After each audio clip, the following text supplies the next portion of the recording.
శ్రీ మహాగణాధిపతయే నమః, శ్రీమాత్రే నమః. మాచిరాజు భక్తి ప్రేక్షకులందరికీ నమస్కారం. జ్యోతిష శాస్త్ర పరంగా ఫలితాలు చూసుకునేటప్పుడు గోచారానికి ప్రత్యేకమైన ప్రాధాన్యత ఉంది. గోచారం అంటే ఎప్పటికప్పుడు గ్రహాల సంచారంలో వచ్చే మార్పును బట్టి ఫలితాలు చూసుకుంటే దాన్ని గోచారం అంటారు. ఈ గోచార ఫలితాలనే రాశి ఫలితాలనే పేరుతో కూడా పిలుస్తారు. ఈ రాశి ఫలితాలు రెండు రకాలుగా ఉంటాయి: జన్మరాశి, నామరాశి. అయితే జన్మరాశికైనా నామరాశికైనా ఫలితాలు చూసుకునేటప్పుడు ప్రధానంగా దీర్ఘకాల సంచారం చేసే గ్రహాలు గనక మారినట్లయితే ఫలితాలు ఎక్కువ కాలం ఉంటాయి. అందుకే ఎప్పుడైనా రాశి ఫలితాలు చూసుకునేటప్పుడు ప్రధానంగా 4 గ్రహాల మార్పు అనేది ఎక్కువ ప్రాధాన్యతను కలిగి ఉంటుంది. ఆ 4 గ్రహాలు ఏంటంటే రాహువు, కేతువు, గురువు, శని. ఈ 4 గ్రహాలు మారినప్పుడు ఆ మార్పు అనేది ఎక్కువ కాలం ఉంటుంది కాబట్టి రాశికి వచ్చే ఫలితం కూడా ఎక్కువ కాలం ప్రభావితం చేస్తూ ఉంటుంది.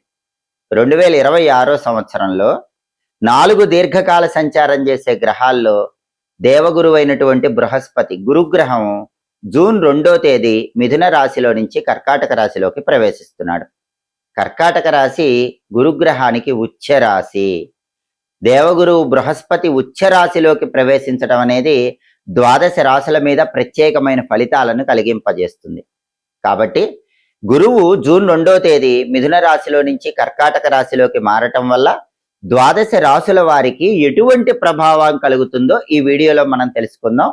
ఈ ప్రభావం, ఈ ఫలితాలు అనేవి మళ్ళీ గురువు మారే వరకు ఉంటాయి. కాబట్టి జూన్ 2వ తేదీ నుంచి అక్టోబర్ 31వ తేదీ వరకు గురుగ్రహము కర్కాటక రాశిలో ఉండటం అనేది 12 రాశుల వారికి ప్రత్యేకమైన ఫలితాలు ఇస్తుంది. ఎందుకంటే కర్కాటకం గురువుకు ఉచ్చ కాబట్టి మిథున నుంచి కర్కాటకానికి జూన్ 2వ తేదీ గురువు వస్తాడు కాబట్టి ఆ ఫలితాలు విశేషంగా ప్రభావాన్ని కలిగింపజేస్తే 12 రాశుల వారికి ఈ గురుగ్రహ సంచారంలో మార్పు ఎటువంటి ఫలితాలను ఇస్తుందో ఈ వీడియోలో మనం తెలుసుకుందాం. తదుపరి తులారాశి.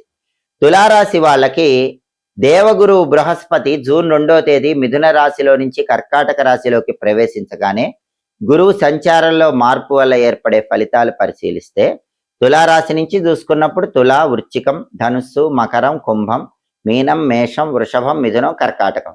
గురువు సంచారంలో మార్పు జరిగిన కర్కాటకం 10వ స్థానం అవుతుంది. అంటే తులారాశి వాళ్ళకి వాళ్ళ రాశి నుంచి లెక్కబెట్టినప్పుడు 10వ స్థానంలో గురువు వచ్చాడు. జ్యోతిష శాస్త్ర గోచార గ్రంథాల ప్రకారం జన్మరాశి నుంచి లెక్కబెట్టినప్పుడు వచ్చే 10వ రాశిలో గురువు ఉన్నట్లయితే అలాంటి గురువు మిశ్రమ ఫలితాలను కలిగింపజేస్తాడు.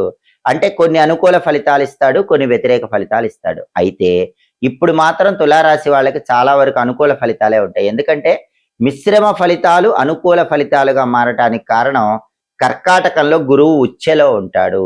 అంటే 10వ స్థానంలో మీకు గురువు ఉచ్చెలో ఉన్నాడు. అందుకే మిశ్రమ ఫలితాలు కూడా అనుకూల ఫలితాలుగా మారటానికి అవకాశాలు ఎక్కువగా ఉంటాయి. తులారాశి వాళ్ళకి ఈ 10వ స్థానంలో గురువు రాగానే ధనధాన్యాలకు ఎటువంటి లోటు ఉండదు. ధనపరంగా బ్రహ్మాండంగా కలిసి వస్తుంది. ఆహారానికి ఎటువంటి లోటు ఉండదు. సంపాదించిన ధనం మాత్రం కొంచెం 10వ స్థానంలో ఉండటం వల్ల ఖర్చు అయిపోతూ ఉంటుంది. ఆ ఖర్చు కూడా గురువు ఉచ్చెలో ఉన్నాడు కాబట్టి చాలా వరకు తక్కువగానే ఉంటుంది. అయితే డబ్బు ఖర్చు పెట్టేటప్పుడు కొంచెం ఆలోచించి ఖర్చు చేసుకోవటం తులారాశి వాళ్ళకు మంచిది. అలాగే వృత్తిపరంగా కూడా హార్డ్ వర్క్ చేయాల్సి వస్తుంది. అంటే శ్రమ ఎక్కువ చేయాల్సి వస్తుంది. హార్డ్ వర్క్తో కూడిన విజయాన్ని దేవగురువు బృహస్పతి అనుగ్రహిస్తాడు. మామూలుగా అయితే 10వ స్థానంలో గురువు ఉన్నప్పుడు ఎక్కువ హార్డ్ వర్క్ చేస్తే తక్కువ ఫలితం వస్తుంది. కానీ 10వ స్థానంలో గురువు కర్కాటకంలో ఉచ్చెలో ఉన్నాడు కాబట్టి ఆ హార్డ్ వర్క్ వల్ల ఫలితం కూడా ఎక్కువగా రావడానికి తులారాశి వాళ్ళకి అవకాశాలు ఎక్కువగా ఉన్నాయి. అలాగే ఉద్యోగస్తులకి ఉద్యోగంలో బదిలీలు వచ్చే అవకాశం ఉంది. తులారాశి వాళ్ళకి ఖచ్చితంగా ట్రాన్స్ఫర్ అవుతుంది. మామూలుగా అయితే ఆ ట్రాన్స్ఫర్ అనేది అంత అనుకూల ఫలితాలు ఇవ్వదు. మీకు నచ్చని చోటికి ట్రాన్స్ఫర్ అవటం, అక్కడ కూడా కొంత స్ట్రగుల్స్ ఉండటం, ఇలాంటివి జరుగుతాయి. కానీ ఇప్పుడు గురువు కర్కాటకంలో ఉచ్చెలో ఉన్నాడు కాబట్టి ఆ ట్రాన్స్ఫర్ అనేది మీకు పెద్దగా ఇబ్బందిని కలిగింపజేయదు. మీకు నచ్చని స్థలానికి కాకుండా కొంతవరకు పర్వాలేదన్న స్థలానికే ట్రాన్స్ఫర్ అయ్యే అవకాశం ఉంటుంది. అక్కడ ఉండే ఎంప్లాయీస్తో కానీ బాస్తో కానీ కూడా తులారాశి వాళ్ళకి పెద్దగా ఇబ్బందులు ఏవి ఉండవు. కాబట్టి మీకు వచ్చే ట్రాన్స్ఫరు, స్థాన చలనం వల్ల పెద్దగా ఇబ్బంది ఏది తులారాశి వాళ్ళకు ఉండదు. అలాగే ఒక్కొక్కసారి వృధా ప్రయాణాలు మాత్రం చేస్తూ ఉంటారు. కాబట్టి ప్రయాణాల విషయంలో మాత్రం తులారాశి వాళ్ళు కొంచెం జాగ్రత్తగా ఆలోచించుకొని అవసరమైన ప్రయాణం చేయటం మంచిది. అంటే కొన్ని ప్రయాణాలు చేస్తారు, వాటి వల్ల ఎలాంటి ఉపయోగం ఉండదు, డబ్బు మాత్రం ఖర్చు అయిపోతూ ఉంటుంది. అలా 10వ స్థానంలో గురువు ఫలితం ఇస్తాడు. మళ్ళీ కర్కాటకం గురువుకు వచ్చే కాబట్టి పెద్దగా నష్టమే ఉండదు, పెద్దగా లాభమే ఉండదు. న్యూట్రల్ లాగా ప్రయాణాలు చేస్తూ ఉంటారు. కాబట్టి బాగా ఉపయోగం ఉంటేనే ప్రయాణం చేయటం మంచిది. 10వ స్థానంలో గురువు ఉచ్చెలో ఉండటం వల్ల తులారాశి వాళ్ళు గుర్తుపెట్టుకోవాల్సిన విషయం ఏంటంటే మిశ్రమ ఫలితాలు అనుకూల ఫలితాలుగా మారతాయి. అయితే వర్క్ లోడ్ పెరుగుతుంది, వర్క్ లోడ్కి తగిన సక్సెస్ ఉంటుంది. అన్నెసెసరీ జర్నీస్ ఉంటాయి, అవి మాత్రం తగ్గింపజేసుకునే ప్రయత్నం చేయాలి. అలాగే మనీ ఎక్స్పెండిచర్ విషయంలో కూడా డబ్బు ఖర్చు పెట్టేటప్పుడు కొంచెం జాగ్రత్తగా చూసుకొని డబ్బు ఖర్చు చేసుకుంటూ ఉండాలి. ఈ చిన్న చిన్న జాగ్రత్తలు పాటిస్తే 10వ స్థానంలో గురువు చాలా వరకు తులారాశి వాళ్ళకి జూన్ 2వ తేదీ నుంచి అక్టోబర్ 31వ తేదీ వరకు అనుకూల ఫలితాలనే కలిగింపజేస్తాడని చెప్పడంలో ఏమాత్రం సందేహం లేదు. జూన్ 2వ తేదీ దేవగురువైన బృహస్పతి మిథున రాశిలో నుంచి కర్కాటక రాశిలోకి ప్రవేశించగానే గురువు కర్కాటక సంక్రమణం జరగగానే ఈ కర్కాటక సంక్రమణం అనేది 12 రాశులలో కొన్ని రాశులకు అనుకూల ఫలితాలు కలిగింపజేస్తుంది, కొన్ని రాశులకు వ్యతిరేక ఫలితాలు కలిగింపజేస్తుంది. అయితే అనుకూల ఫలితాలు రెట్టింపు కావటానికి, వ్యతిరేక ఫలితాలు పూర్తిగా తగ్గింపజేసుకోవటానికి 12 రాశుల వారు గురువుకు సంబంధించిన కొన్ని శక్తివంతమైన పరిహారాలు చేసుకోవాలి. ఈ గురువు కర్కాటక సంచారం అనేది జూన్ 2వ తేదీ నుంచి అక్టోబర్ 31వ తేదీ వరకు ఉంటుంది. అంటే జూన్ 2 నుంచి అక్టోబర్ 31 వరకు గురువు కర్కాటకంలోనే ఉంటాడు. ఈ సమయంలో వచ్చే గురువారాలు 12 రాశుల వాళ్ళు ఈ శక్తివంతమైన పరిహారాలు చేసుకుంటే గురువు ఇచ్చే అనుకూల ఫలితాలు బాగా పెరుగుతాయి, వ్యతిరేక ఫలితాలు బాగా తగ్గిపోతాయి. గురువుకు సంబంధించిన శక్తివంతమైన పరిహారాల్లో మొట్టమొదటి పరిహారం ఏంటంటే ఈ సమయంలో అంటే జూన్ 2 నుంచి అక్టోబర్ 31 మధ్యలో వచ్చే గురువారాల్లో 12 రాశుల వాళ్ళు ఈశాన్య దీపాన్ని వెలిగించాలి. ఈశాన్య దీపాన్ని ఎలా వెలిగించాలి? గురువారం స్నానం చేసిన తర్వాత మీ గృహంలో హాల్లో ఈశాన్యం మూల ఒక పీట ఏర్పాటు చేయాలి. ఆ పీటకు పసుపు రాసి కుంకుమ బొట్లు పెట్టాలి. ఆ పీట మీద బియ్యపు పిండితో ముగ్గు వేసి ఆ ముగ్గు మీద ఒక మట్టి ప్రమిదలో ఇంకొక మట్టి ప్రమిద ఉంచి ఆవు నెయ్యి పోసి 3 ఒత్తులు కలిపి ఒక ఒత్తిగా చేసి ఆ ఒత్తి ఈశాన్యం వైపు వెలిగేలా దీపాన్ని వెలిగించాలి. దీన్నే ఈశాన్య దీపం అనే పేరుతో పిలుస్తారు. ఈ దీపం పెట్టినప్పుడు కూడా ఓం హం ఈశానాయ నమః అనే మంత్రాన్ని 21 సార్లు కానీ 11 సార్లు కానీ చదువుకోండి. ఓం హం ఈశానాయ నమః. ఈ ఈశాన్య దీపం అనేది గురుబలాన్ని రెట్టింపు చేస్తుంది, గురుబలం లేని వాళ్ళకు గురుబలం కలిగింపజేస్తుంది. అలాగే జూన్ 2 నుంచి అక్టోబర్ 31 మధ్యలో వచ్చే గురువారాలు నానబెట్టిన శనగల్లో చిటికెడు పసుపు, కొద్దిగా పసుపు కలిపి గోమాతకు ఆహారంగా తినిపించండి. గోవుకు ఆహారం తినిపించడం వీలు కాని వాళ్ళు ఈ సమయంలో వచ్చే గురువారాలు గురుహోరలో శనగలు దానం ఇచ్చుకోండి. గురువారం ఉదయం 6 నుంచి 7 మధ్యలో కానీ, మధ్యాహ్నం 1 నుంచి 2 మధ్యలో కానీ, రాత్రి 8 నుంచి 9 మధ్యలో కానీ గురుహోర ఉంటుంది. ఆ సమయంలో కేజింబావు శనగలు పసుపు రంగు వస్త్రంలో మూట కట్టి దానం ఇచ్చుకోండి. గురు బలం పెరుగుతుంది, గురు దోషం తగ్గిపోతుంది.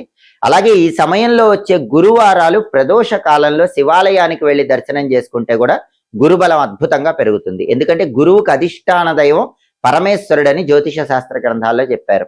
అందుకే సాయంకాలం 5:15 నుంచి 5:45 మధ్యలో ప్రత్యేకంగా ఈ సమయంలో వచ్చే గురువారాలు శివాలయానికి వెళ్ళి దర్శనం చేసుకుంటే మంచిది. లేదా సాయంకాలం పూట 6 గంటలకు కానీ 7 గంటలకు కానీ మీకు వీలైనప్పుడు 5:15 తర్వాత 8 లోపు ఎప్పుడైనా సరే శివాలయానికి వెళ్ళి దర్శనం చేసుకోండి. శివాలయ ప్రాంగణంలో కొబ్బరి నూనెతో దీపం వెలిగిస్తే కూడా అద్భుతంగా గురుబలం పెరుగుతుంది. లేదా ఇంట్లో శివలింగం ఉన్న వాళ్ళైతే ప్రతి గురువారం సాయంకాలం పూట ప్రదోష కాలంలో కొబ్బరి నీళ్లతో శివాభిషేకం చేసుకోండి. ఈ సమయంలో గురువారాలు ప్రదోష కాలంలో కొబ్బరి నీళ్లతో శివాభిషేకం చేసుకుంటే కూడా బ్రహ్మాండంగా గురుబలాన్ని పెంపొందింపజేసుకోవచ్చు. అలాగే జూన్ 2 నుంచి అక్టోబర్ 31 మధ్యలో వచ్చే గురువారాలు ఉపవాసం ఉండండి. ఇదైతే చాలా సులభం. ఎందుకంటే దానాలు ఇవ్వటం, ఆవుకు పెట్టడం, ఈశాన్య దీపాలు వెలిగించుకోవటం, శివాలయ దర్శనం చేయటం ఇవన్నీ కుదరని వాళ్ళు కనీసం ఈ సమయంలో వచ్చే గురువారాలు ఉపవాసం ఉండండి. ఉపవాసం ఎలా ఉండాలి? పగలు ఉపవాసం ఉంటూ పాలు పళ్ళు స్వీకరిస్తూ రాత్రికి శనగపప్పుతో చేసిన పదార్థాలు తినాలి. అది ఖచ్చితంగా గురువుకు ప్రియమైన ఉపవాసం అవుతుంది. అంటే శనగపప్పుతో చేసిన పాయసం కానీ, లేదా శనగపప్పుతో చేసినటువంటి ఆహార పదార్థాలు, శనగల అన్నం కానీ ఇటువంటివి ఆహారంగా రాత్రికి స్వీకరించాలి. ఇలా పగలంతా పాలు పళ్ళు తీసుకుంటూ రాత్రికి శనగలు లేదా శనగపప్పుతో చేసిన ఆహారం స్వీకరిస్తే గురుగ్రహానికి ప్రీతికరమైన ఉపవాసం అవుతుంది. దానివల్ల కూడా జూన్ 2 నుంచి అక్టోబర్ 31 మధ్యలో గురుబలాన్ని బాగా పెంచుకోవచ్చు. అసలు ఉపవాసం కూడా ఉండలేని వాళ్ళైతే ఈ సమయంలో వచ్చే గురువారాలు దేవగురువు బృహస్పతి మంత్రాన్ని వీలైనన్ని సార్లు చదువుకోండి. బృం బృహస్పతయే నమః ఇది మంత్రం. బృం బృహస్పతయే నమః ఈ మంత్రాన్ని ఎన్నిసార్లు చదవాలి?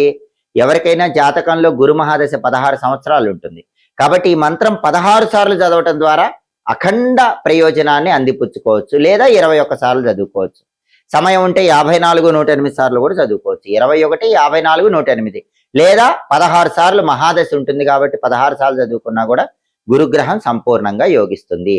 అలాగే ఈ సమయంలో వచ్చే గురువారాలు చిటికెడు పసుపు నీళ్లలో కలుపుకొని స్నానం చేయండి. ఈ సమయంలో వచ్చే గురువారాలు స్నానం చేసిన తర్వాత తడి గంధాన్ని నుదుటన బొట్టులాగా పెట్టుకోండి. గంధం బొట్టు పెట్టుకుంటే కూడా గురుబలం పెరుగుతుంది. వీటిలో ఏ పరిహారాలైనా చేసుకోండి. ద్వాదశ రాశుల వాళ్ళు గురువు కర్కాటక సంక్రమణం, గురువు మిథునం నుంచి కర్కాటకంలోకి రావటం అనేది పూర్తిగా అనుకూల ఫలితాలు వచ్చేలాగా, వ్యతిరేక ఫలితాలన్నీ పూర్తిగా తొలగింపజేసుకునేలాగా చేసుకుని గురుగ్రహం సంపూర్ణమైన అనుగ్రహానికి సులభంగా పాత్రలకండి. ఎప్పటికప్పుడు ఖగోళంలో గ్రహాల సంచారంలో వచ్చే మార్పు గురించి తెలుసుకోవాలనుకుంటున్నారా? గ్రహాల సంచారంలో మార్పు జరిగినప్పుడు ఆ మార్పు మీకు అనుకూల ఫలితాలు ఇస్తుందో వ్యతిరేక ఫలితాలు ఇస్తుందో తెలుసుకోవాలనుకుంటున్నారా? ఆ మార్పును బట్టి పాటించాల్సిన పరిహారాలు ఏంటో తెలుసుకోవాలనుకుంటున్నారా? అయితే మాచిరాజు భక్తి ఛానల్ తప్పకుండా చూడండి. మా వీడియోస్ మీకు నచ్చినట్లయితే మా ఛానల్ లైక్ చేయండి, కామెంట్ చేయండి. మా ఛానల్ వీడియోస్ 10 మంది మిత్రులకు షేర్ చేయండి. మా ఛానల్ సబ్స్క్రైబ్ చేసుకోండి. పక్కనున్న బెల్ సింబల్ నొక్కటం మాత్రం మర్చిపోకండి. సర్వే జనాః సుఖినో భవంతు. స్వస్తి.